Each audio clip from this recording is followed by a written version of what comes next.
Viewer discretion is advised. He then slowly made his way to the droid's hand and grabbed its middle finger. 1360 immediately started to struggle against its restraints.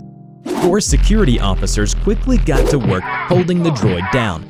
Hello everybody, I'm TheRubber. Today, we bring you SCP Foundation Euclid Class Object SCP-1360.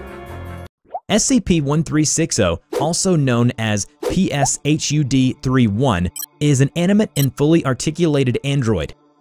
1360 is 1.83 meters tall and weighs about 100 kilograms. 1360's body is composed of molded polycarbonate casings built over an aluminum frame and 2 white PMMA circles, each measuring approximately 3 centimeters in diameter. These circles are accepted to be the android's source of eyesight.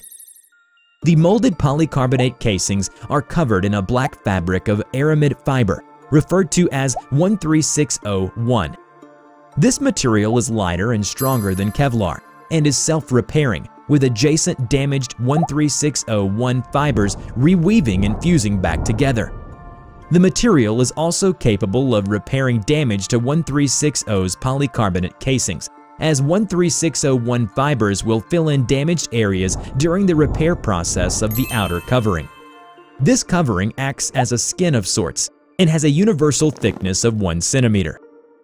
The number 031 is woven into 1360's left arm in a red variant of 1360-1. SCP-1360's fingers contain a series of tools.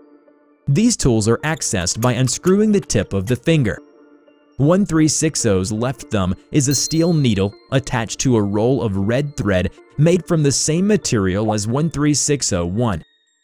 Its left index finger is a 5.1 centimeter wide roll of patches made of the same material as SCP-1360-1.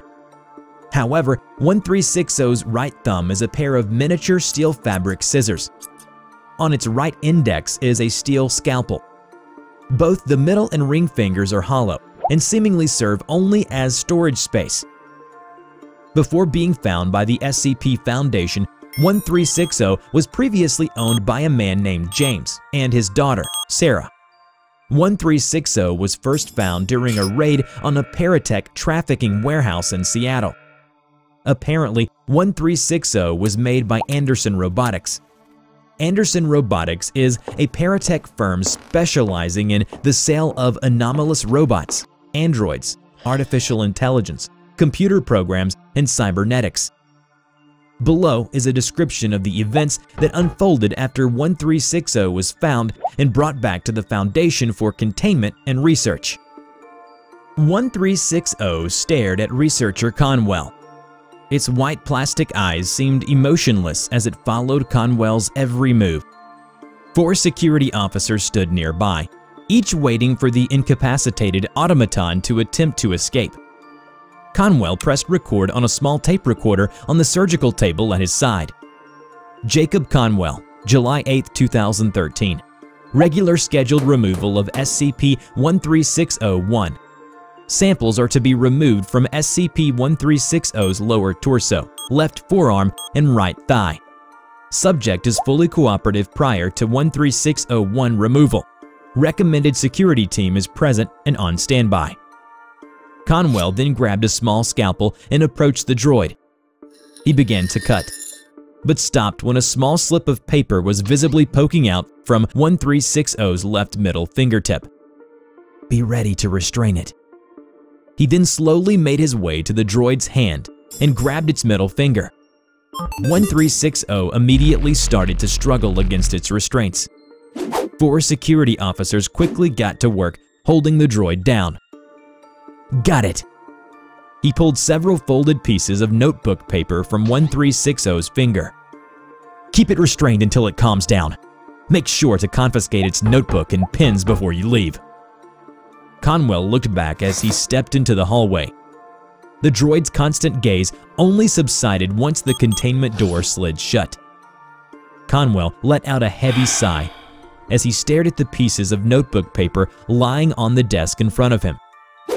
On each piece, there was a small sketch. The first depicted an incredibly detailed representation of 1360 running. On 1360's shoulder was a young girl in a summer dress with a flower design. Her long hair was drawn fluttering behind her as 1360 ran. Her arms stretched upwards toward the sky. However, her face was left completely blank. No nose, no eyes, or mouth. A second drawing showed 1360 shaking hands with a man in a suit. The man had short hair and appeared to stand half a foot taller than 1360 itself. The detail that was placed into drawing the creases and pleats of the suit was exquisite, but once again, the man's face was blank. The third drawing had 1360 walking with a little girl through what appeared to be a park. The little girl seemed to skip along as it held 1360's hand. Both were adorned in party hats. However, yet again, the girl's face was left blank. The final drawing was of 1360 wielding a pistol, side by side with what appeared to be two other men adorned in dress shirts and ties covered by bulletproof vests. One of them was brandishing a shotgun, while the other carried a machine gun. Their two faces were left completely blank. Conwell placed his head in his hands as he sighed, sliding away from his desk to spin in his swivel chair. He continued to sit in silence for a few more moments, then stood up and walked out of his room. "All right, 1360. Conwell sat down across the table and placed a small notepad and pen in front of him. SCP-1360 looked down at the table. The room remained silent for a few moments, but eventually 1360 picked up the pen and began to write. "After talking with my superiors, I've been ordered to return your sketches, notebook, and pen to you if you cooperate with me during this interview. For all purposes, cooperation will require that you answer all of my questions. What do you say?" "Okay." "Excellent. First things first. I'll need you to confirm a few theories I have about your drawings. They are depictions of you with your previous owners, James and his daughter. Are they not?" "They are." "I thought so. This brings me to my next question. Why were you so desperate to get them back when we discovered them? Why put up such a fight?" "I didn't think you'd return them." "Even if we didn't, couldn't you have just waited until we gave you your pen and paper back and drawn them again?" "I didn't know if I would have that kind of time." "What do you mean?" "Anderson can remotely erase my client memory. I don't know why it has not been erased yet. I wanted those drawings so that I might have something to look back on and remember them by. I didn't know if I would have the time to wait until I could draw them again." "I see. If that's the case, why leave the faces blank? Your drawings are so detailed, yet you leave out one of the most important parts of human expression." "Anderson's programming prevents me from using any more detail. That is the best I can do. It might still be too much." It appeared as if obtaining James's identity and a new lead for finding Anderson was not going to happen.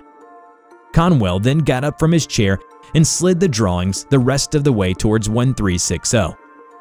"That's all we needed, 1360. Feel free to take your sketches back. I'll have your notebook and pens returned to you in a little bit." Conwell began to collect his paperwork. Conwell silently watched as the droid was escorted out of the room. Several weeks after the interview, researcher Conwell was once again scheduled to harvest 1360-1. Following the usual procedure, he and 4 security officers rolled a restraint table into 1360's containment cell. The security officer immediately prepared to transfer the droid from its normal restraints in the cell corner to the table when they noticed the droid was holding up its notebook. A single message was neatly written across the page. "May I ask you a question?" "You may." "Can you tell me anything about these people I drew?" Conwell looked over at the droid. It was holding up its sketches. 1360, You don't know anything about them?" The droid shook its head in response. It then held up a third sheet of paper, this one with a note written on it. "Client memory deleted.